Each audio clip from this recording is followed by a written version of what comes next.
Joyeux Noël, bonne année. Vous étiez très nombreux à nous faire confiance, bien sûr, durant toute l'année 2019. Bientôt, nous entamons 2020 et je sais que vous êtes encore une fois très nombreux. Alors, vous savez, messieurs et dames, nous avons l'habitude de clôturer toujours l'année avec un homme de Dieu, quelqu'un que vous aviez aperçu dans nos murs très longtemps. Ça fait belle lurette qu'il n'est vu plus en RD Congo. Il a commencé à servir l'Éternel ici à Kinshasa et aujourd'hui, il le fait en dehors de nos frontières. Alors moi, aujourd'hui, j'ai l'honneur de recevoir bien sûr pour vous, moi je l'appelle Man of God, l'homme de Dieu, Mwambio Nzambi, le pasteur, l'évangéliste, le messager, El Odon Owanga. Bonjour.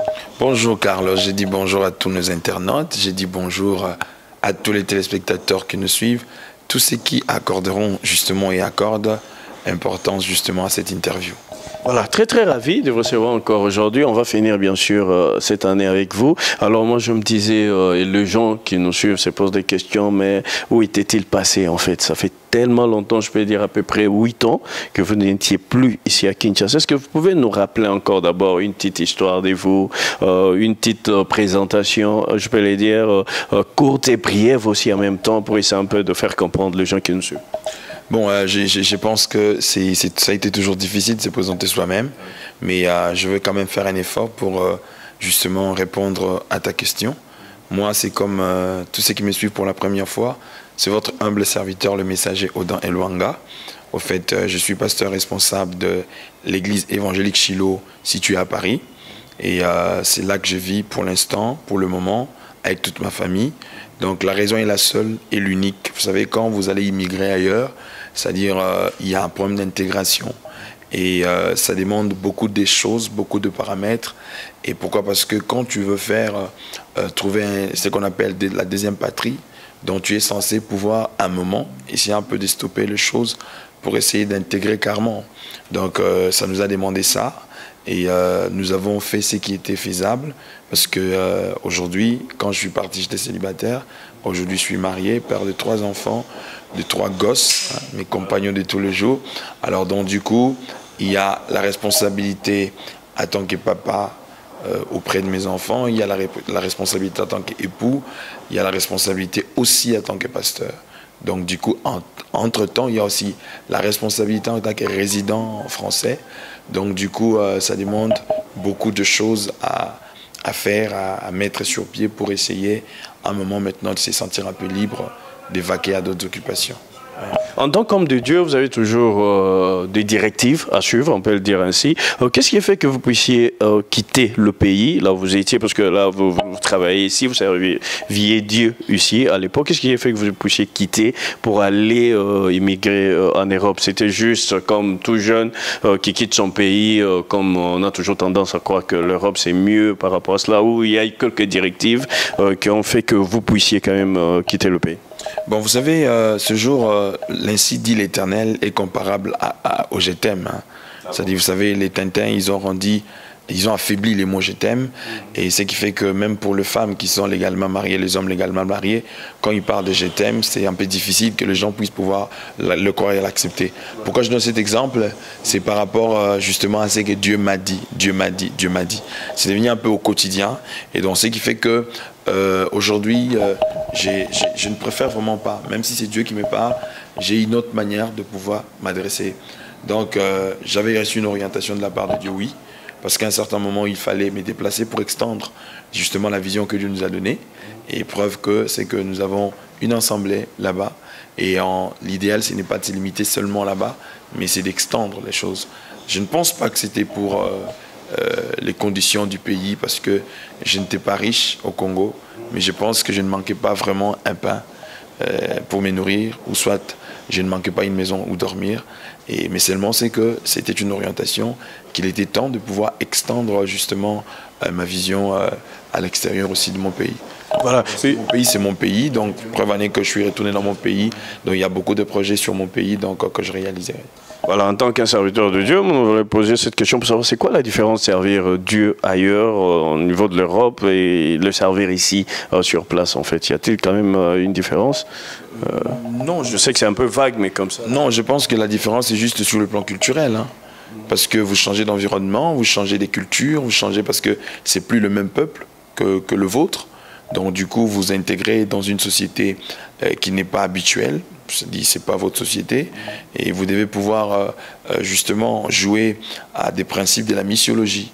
Essayer d'intégrer, essayer un peu d'adapter au rythme que vous trouvez chez les autres. Mais l'évangile reste le même. Que ce soit en Afghanistan, Jésus-Christ est mort, ressuscité, il revient bientôt. Que ce soit dans n'importe quel coin du monde, c'est-à-dire l'évangile reste authentique. Mais c'est seulement que c'est la culture, l'environnement qui change. Point barre. Nous vivons maintenant évangéliste, que je s'appelle comment en fait? Évangéliste, pasteur ou berger ou messager en fait? Messager.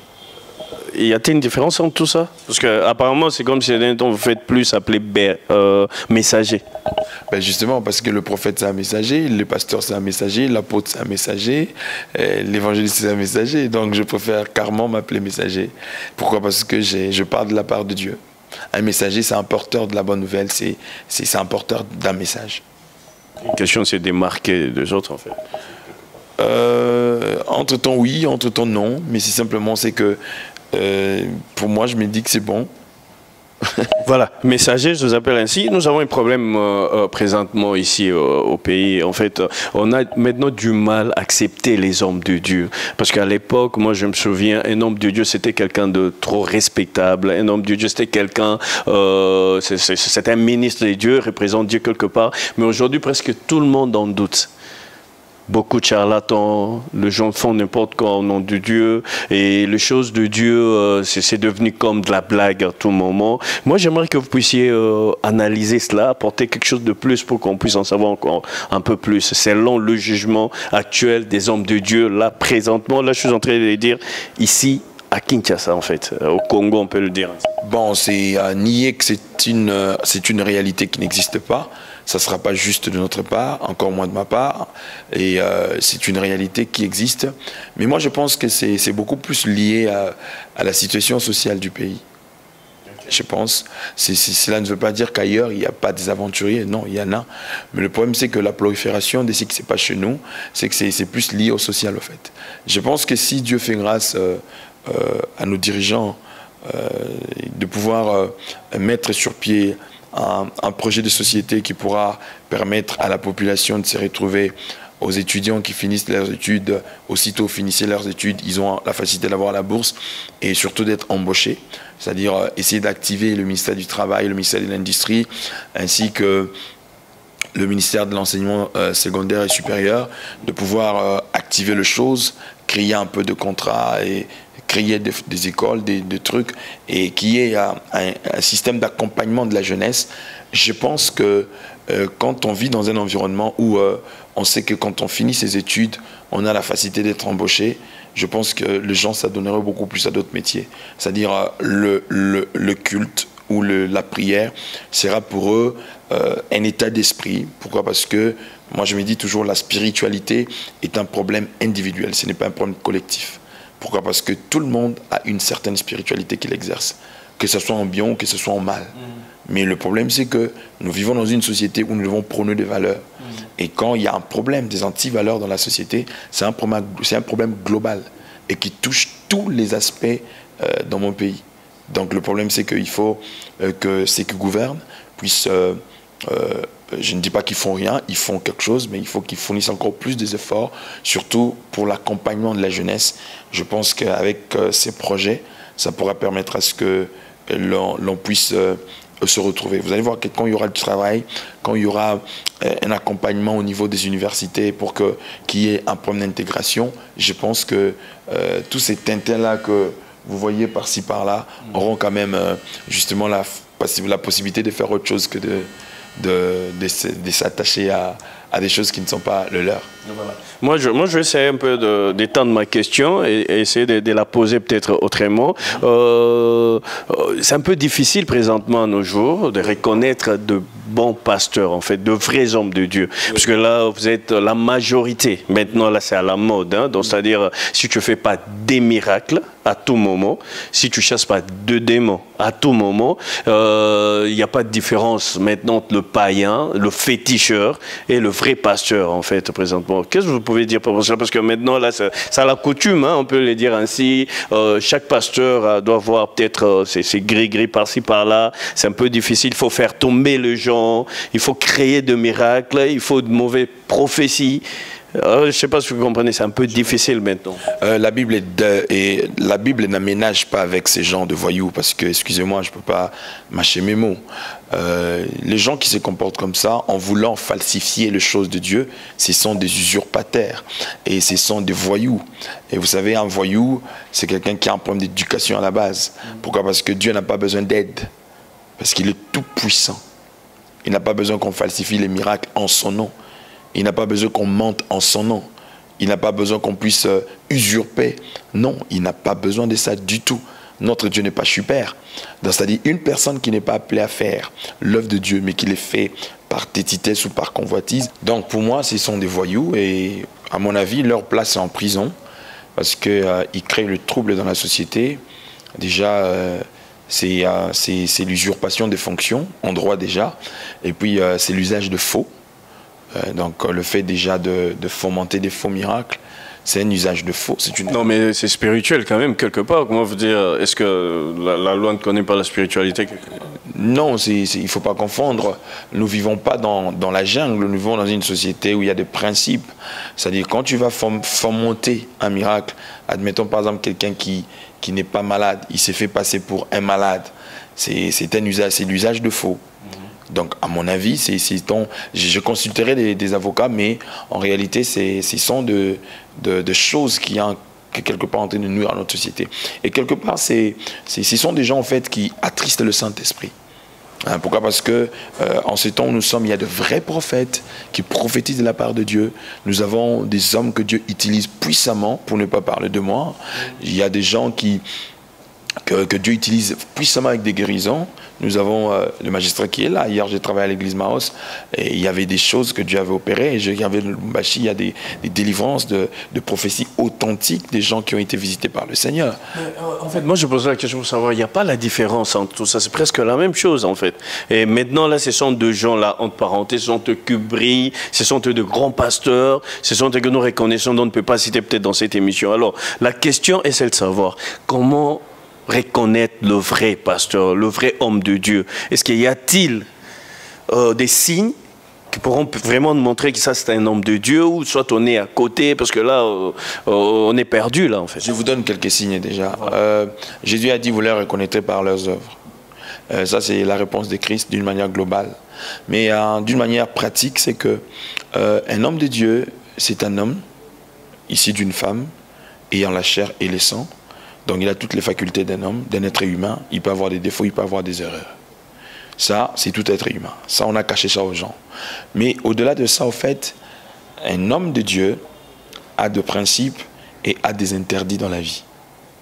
C'est pour cela que j'aime bien l'expression que le Baloub appelle un mounanzi. Donc un mounanzi, c'est un sacré. C'est quelqu'un qui est mis à part pour servir au sacré. Donc du coup, il y a des choses qu'il peut faire, il y a des choses qu'il ne peut pas faire.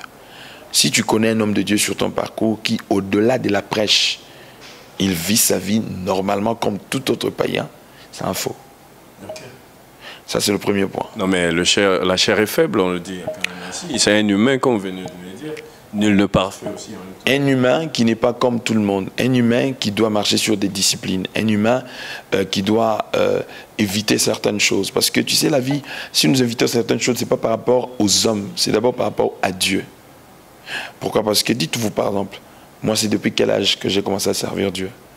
Et s'il faut que je sorte avec toutes les femmes qui m'ont dragué dans ma vie? Je sais, ça fait plusieurs années. C'est pour que je fasse quoi? C'est pour que je devienne je sais pas moi, non. Donc du coup, si tu te laisses aller, c'est comme un gynécologue par exemple. Un gynécologue, s'il se dit que toutes les femmes qui viennent le consulter deviennent ses femmes, il fera n'importe quoi. Ici, nous connaissons plusieurs hommes de Dieu, en fait, là je le dis entre parenthèses, qui servent Dieu puissamment, de fruits se voit que ces gens sont en train de servir de Dieu, mais en même temps, ils sont dans le débauche, dans de boissons alcoolisées, dans toutes ces choses-là. Mais quelque part, dans leurs églises, il y a des gens qui témoignent, en fait. Il y a des gens qui sont convaincus qu'ils sont vraiment le vrai homme de Dieu. Que pouvez-vous dire par rapport? Déjà, je ne vais pas donner l'impression de me passer pour un donneur de leçons. Non, on a besoin juste de votre point de vue parce que je sais où je vais en chuter. Si, je comprends. Et deuxièmement, c'est que je veux que les gens comprennent une chose. Le fait de remplir des foules ou des stades ne sont pas les évidences qui prouvent ou qui authentifient la véracité d'être un vrai homme de Dieu. Le diable peut imiter Dieu en tout, sauf en amour. Il est incapable d'aimer, il n'a jamais aimé et puis il ne pourra jamais aimer. La réponse est simple, parce que Dieu est amour.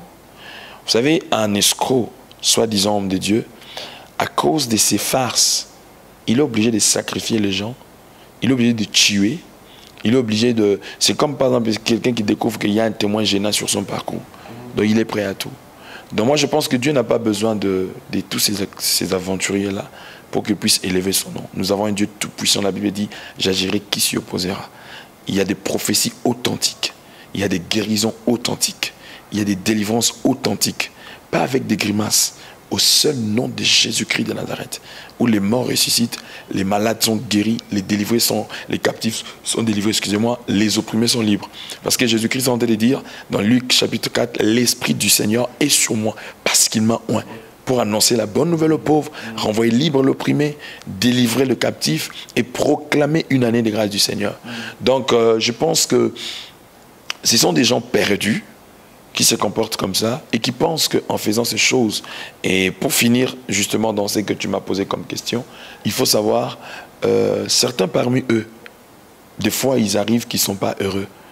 Mais étant donné qu'ils ont bâti l'empire sur le mensonge, ils sont incapables de se renoncer. Parce que un immeuble qui est basé sur le mensonge, c'est comme si c'est le fondement qui est le mensonge. Donc quelqu'un qui se répand de ces mensonges, donc ça sous-entend qu'il a signé son arrêt des morts. Parce qu'il faut que tout ce qu'il a construit puisse tomber. C'est comme ça que tu vois ces gens-là continuent de demeurer dans le mensonge. De pratique se passe dans l'église, donc c'est-à-dire plus on est en train de chasser le démon à tout moment, on a du mal comment je peux les dire, à gagner des âmes, que je ne sais pas si vous comprenez en fait. Et apparemment c'est comme si vous étiez vraiment contre ça, je vous ai suivi dans une interview. Même dans les loges sataniques que vous connaissez, pour le respect des opinions des uns et des autres, je ne cite pas leur nom pour ne pas faire la publicité, nous avons de loges occultes dans notre pays qui servent Lucifer, qui existent de par le monde. Mais eux ne citent même pas les noms de Lucifer d'une manière comme directe. Ils ne font même pas l'apologie des démons que nous voyons aujourd'hui. Le problème, c'est que les enfants de Dieu, quand ils quittent leur maison, ils ne viennent pas apprendre les démons et les diables. Ils ne viennent pas apprendre le sorcier et la sorcellerie. Ils viennent pour acquérir la connaissance qui fait partie de notre force. Parce que la Bible dit, mon peuple détruit et meurt faute de connaissance. Je n'ai pas dit qu'on ne peut pas apprendre aux enfants de Dieu certaines méthodes. Mais il faut que tout ce qui est dit soit justifié, posé sur le fondement de la parole de Dieu. Moi, tout ce que je sais, la Bible me dit, voici le miracle qui accompagneront ceux qui auront cru en mon nom.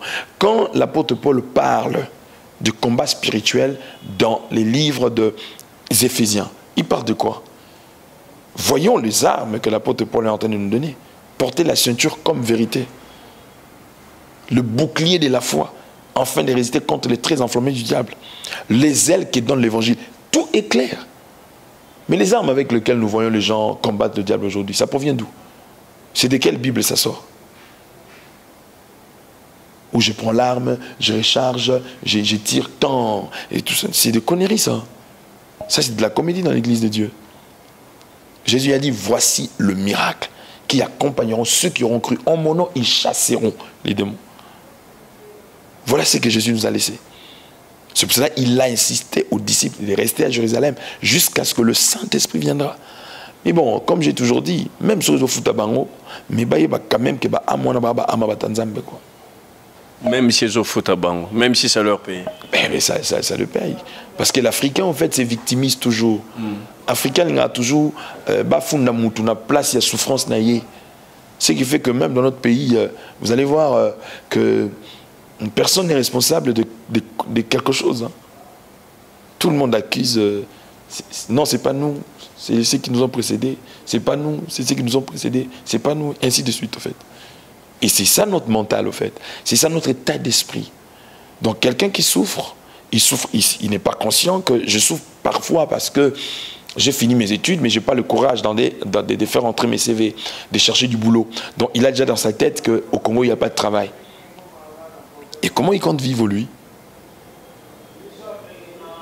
Et ceux qui travaillent dans des banques, qui travaillent partout ici en ville, c'est parce qu'ils sont extraterrestres?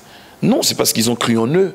C'est parce qu'ils ont osé. C'est parce qu'ils ont franchi justement cette barrière du découragement, de la peur. Ils ont affronté les choses. Donc il y a la part de Dieu dans ce que nous faisons, il y a la part de l'homme. Alors cet évangile de ne parler que du diable et des démons, c'est-à-dire ça déresponsabilise au fait les gens. C'est-à-dire les gens, ils mettent tout aux démons, ils mettent tout aux sorciers, à la sorcellerie, et du coup, voilà, pour lui, il pense que c'est tout simplement la prière qui suffit. Non, il y a la part de la prière, il y a la part de l'homme dans son intégration dans la société, dans son émergence sur le plan culturel, sur le plan sociétal, sur le plan professionnel. C'est-à-dire ça, c'est l'homme qui doit pouvoir mettre en valeur ses facultés intellectuelles, ses capacités d'opérer et d'agir. Voilà. Voilà.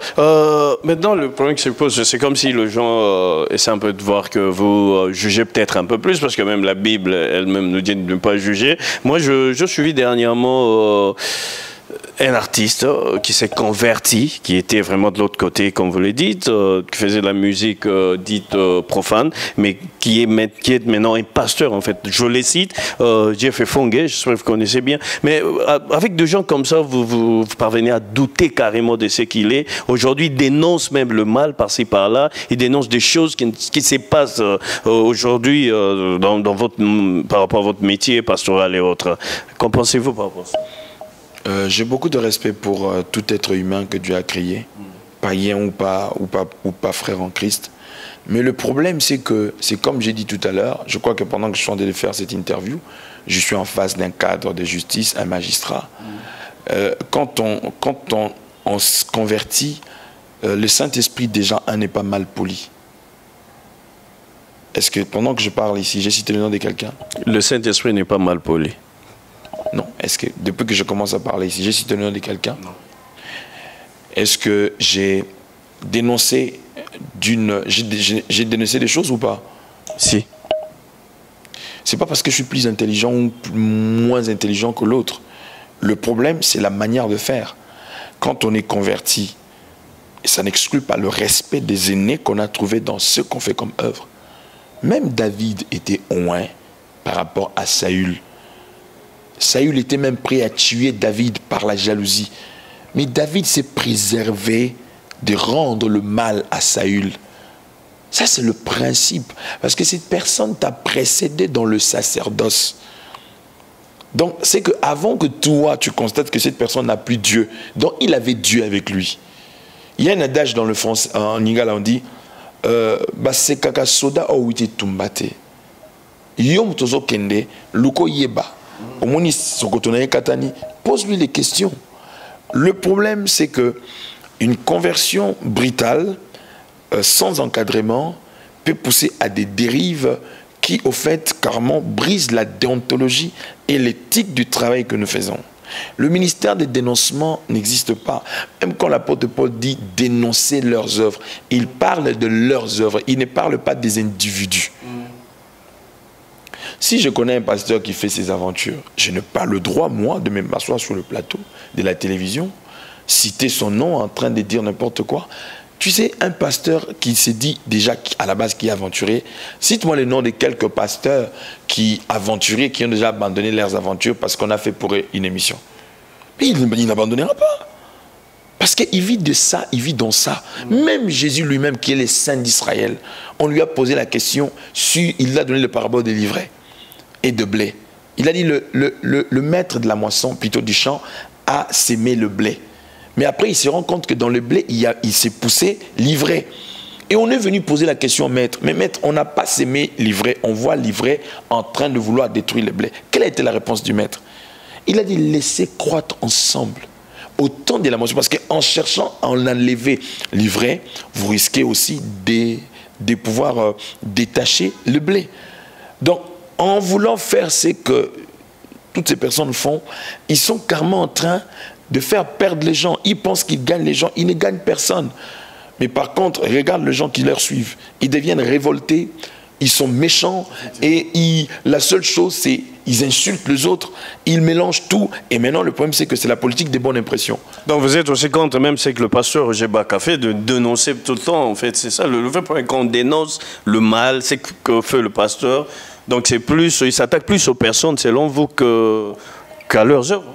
Roger, c'est un ami, c'est mon frère. Et je ne me passe pas, comme j'ai dit, pour un donneur de leçons.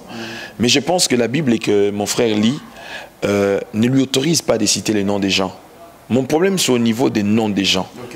C'est-à-dire, on peut dénoncer les choses respectueusement, parce que la seule manière de combattre le mensonge, c'est de dire la vérité.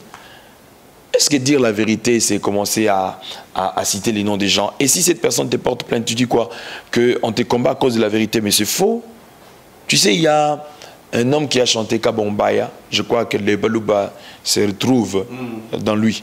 Il chantait Kondimaya solo e kubikisayo atanaliwa Kondimaya lokuta okokufa buzoba nayoe. Ça dit, nous vivons dans une société, on n'est pas dans la jungle. Il y a la loi qui existe pour tous. Donc, ou que quand tu dis quelqu'un est aventurier, tu dois apporter de preuves. Parce qu'en droit, quand il n'y a pas de preuves, il n'y a pas d'inculpation. Tu dois avoir de preuves. Alors, tu ne diras pas devant le juge que non, écoutez, moi, mes preuves sont spirituelles, tu l'as dit tout à l'heure. Alors, quand tu sais que tes preuves sont spirituelles, c'est que ce n'est pas prouvable. Donc, la seule chose, c'est de te taire, de prêcher la vérité, c'est tout. Et prêcher la vérité, c'est quoi? C'est prêcher le Christ mort à la croix, ressuscité, et c'est lui qui revient bientôt. C'est ça la bonne nouvelle du royaume de Dieu. Il n'y a pas une autre, il n'y a pas une autre bonne nouvelle. Connaître la magie, connaître l'occultisme, connaître ceci, moi je pense, à mon avis, on n'a pas besoin de ces choses. La Bible dit la vie éternelle et qu'ils te connaissent, toi le seul vrai Dieu, et le Fils unique que tu as envoyé. Lui-même Jésus, qu'est-ce qu'il a enseigné auprès de ses disciples? Je n'ai pas vu un jour Jésus en train d'enseigner le diable aux disciples, ou les démons aux disciples. Je n'ai pas dit que c'est mauvais, mais ils en font des trop. Et quelque part, moi je me dis, on ne devient plus disciple de Christ, mais on devient disciple d'autres choses. Voilà. J'espère qu'avec vous, nous avons vraiment beaucoup à dire, même prochainement. Peut-être dès que vous allez rentrer, nous aurons toujours le temps de décortiquer, parce qu'il y a plusieurs choses à dire. Il y a vraiment beaucoup à se dire par rapport à cette émission. Alors, on va chuter. Vous êtes parti il y a 8 ans et vous êtes rentré ici au pays. Et c'était quoi vraiment le but de votre voyage depuis tous ces temps-là? Et nous dire aussi ce que vous faites concrètement là-bas au niveau de la France, en fait. Bon, à part le ministère, j'ai autre chose que je fais. Et pour le Congo, en fait, je suis venu pour plusieurs raisons. Il y a la raison du ministère, et puis il y a aussi la raison de certains projets des ONG que je suis en train de vouloir mettre sur pied.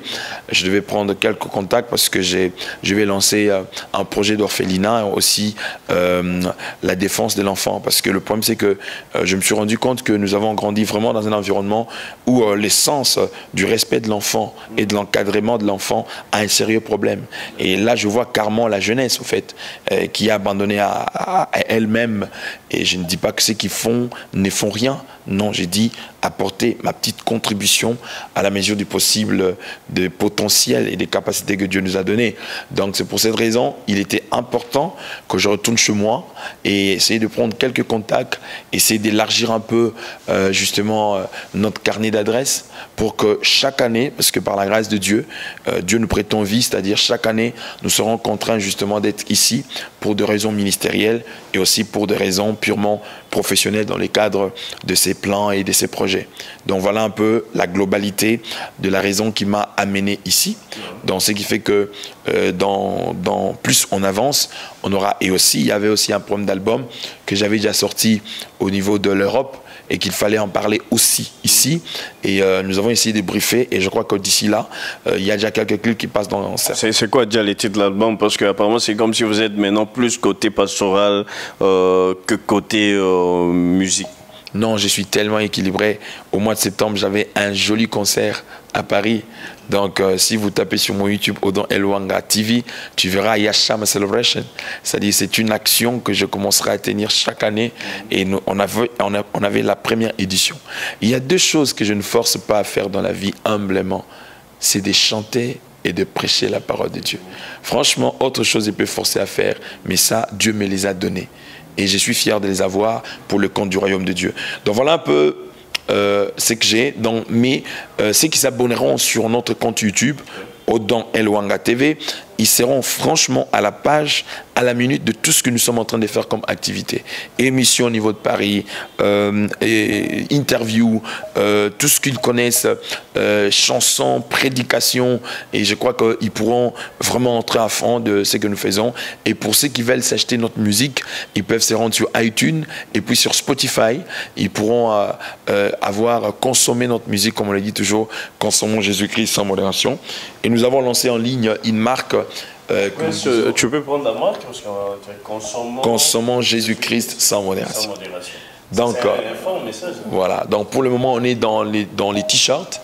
Mais on est en train de travailler par la grâce de Dieu. Je crois d'ici l'année prochaine, quand je vais revenir par la grâce de Dieu, on aura aussi des chapeaux, des képis, des survêtements et pour essayer de pouvoir élargir. Ça, je me suis inspiré de la recommandation de Paul à Timothée quand il lui dit en toute occasion favorable ou non, prêche l'évangile. Et nous nous sommes dit que si dans les réseaux sociaux, les diables détruisent des vies des gens, je pense à mon humble avis que dans les réseaux sociaux aussi, nous pouvons nous servir de l'évangile pour sauver autant que nous sommes en train de sauver. Et nous recevons autant de témoignages de personnes qui sont touchées par l'évangile, qui sont affectées par l'évangile et qui se convertissent. Pas en critiquant les autres, mais en prêchant Jésus-Christ mort à la croix, ressuscité, et celui qui revient bientôt. Amen, vous avez compris que je suis avec un homme de Dieu devant moi. Il a tellement beaucoup de messages à nous livrer comme ça par rapport à ce qu'il est en train de faire comme œuvre de Dieu. Là, on peut quand même les dire ainsi. Alors là, vous partez déjà, vous êtes en train de rentrer. Le quinoa, le congolais, encore soif de vous, parce que là, vous avez fait quand même un temps. Vous allez encore revenir quand? Parce que là, on a besoin encore. Non, par la grâce de Dieu déjà, je dirais à tous mes frères et sœurs,